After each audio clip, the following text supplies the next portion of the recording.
دفعہ کا ذکر ہے، ایک قصبے میں حاجی امین نامی ایک کساب رہتا تھا۔ وہ اپنے علاقے کا مشہور گوشت فروش تھا۔ مشہوری ایمانداری کی نہیں بلکہ چلاکی، مکاری اور جھوٹے وعدوں کی بدولت تھی۔ حاجی امین کی دکان ہمیشہ بھرپور گاہکوں سے بھری رہتی تھی، مگر لوگ اکثر بعد میں شکایت کرتے کہ گوشت میں پانی بھرا ہے یا ہڈی زیادہ اور گوشت کم ہے۔ لیکن جب بھی کوئی منہ کھولتا، حاجی امین اتنی صفائی اور چلاکی سے بات گھما دیتا۔ قصبے کے کونے پر ایک چھوٹا سا محلہ تھا جہاں منصور نامی ایک غریب مزدور رہتا تھا۔ منصور ایک دیانتدار اور محنتی انسان تھا۔ اس کی بیوی بیمار رہتی تھی اور 2 چھوٹے بچے اسکول جاتے تھے۔ منصور روزانہ مزدوری کر کے جو تھوڑا بہت کما لیتا، اسی سے گھر چلاتا۔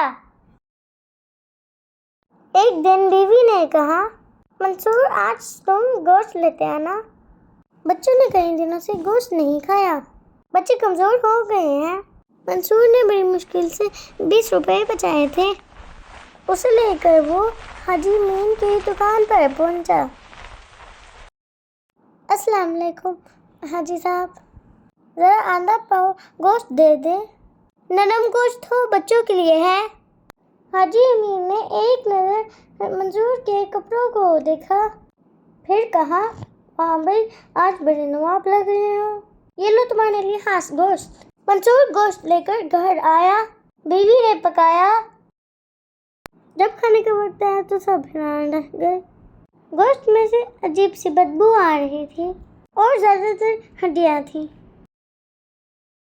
بیوی نے غصے سے کہا، یہ کیسا گوشت لائے ہو، لگتا ہے باسی ہے۔ منصور دل ہی دل میں شرمندہ ہوا، مگر کیا کرتا، اس کے پاس تو اور پیسے بھی نہ تھے۔ اگلے دن بازار میں خبر پھیلی، حاجی امین نے ایک بیمار بھینس کو ذبح کیا ہے اور اس کا گوشت فروخت کیا ہے۔ چند گاہک بیمار پڑ گئے ہیں۔ میونسپل کمیٹی نے چھاپا مارا، حاجی امین نے رشوت دے کر جان چھڑا لی۔ ایک دن منصور کی قسمت بدلی۔ ایک رئیس آدمی نے اس سے مزدوری کروائی اور خوش ہو کر 500 روپے دیے۔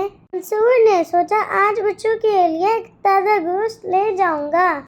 اس بار وہ حاجی امین کے بجائے دوسری دکان پر گیا۔ یہ دکاندار بہت اچھا اور ایماندار تھا۔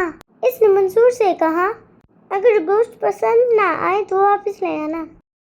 منصور گوشت لے کر گھر آیا، بیوی نے پکایا، سب نے مل کر کھایا۔ گوشت نرم، خوشبودار اور مزیدار تھا۔ بیوی نے کہا، اللہ خیر کرے، آج واقعی گوشت گوشت آیا ہے۔ اب منصور نے محلے والوں کو نئی دکان کے بارے میں بتایا۔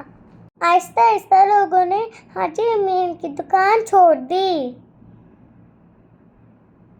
حاجی امین نے جب دیکھا تو پھر چلاکی سے صداقت پر الزام لگانے لگا کہ وہ نکلی گوشت بیچتا ہے، لیکن لوگوں نے اس کی ایک نہ سنی، کیونکہ صداقت کا گوشت ہمیشہ صاف اور معیاری ہوتا۔ چند مہینے گزرے، حاجی امین کی دکان خالی رہنے لگی، جبکہ صداقت کی دکان پر لائنیں لگی تھی۔ اب حاجی امین نے سوچا، کچھ بدلاؤ کرنا پڑے گا۔ ایک دن وہ صداقت کی دکان پر آیا، شرمندہ ہو کر بولا، بیٹا، میں نے تمہارے خلاف بہت کچھ بولا ہے، مجھے معاف کر دو۔ صداقت نے مسکرا کر بولا، اگر نیت صاف ہو جائے تو ہر کسی کو دوبارہ موقع ملنا چاہیے۔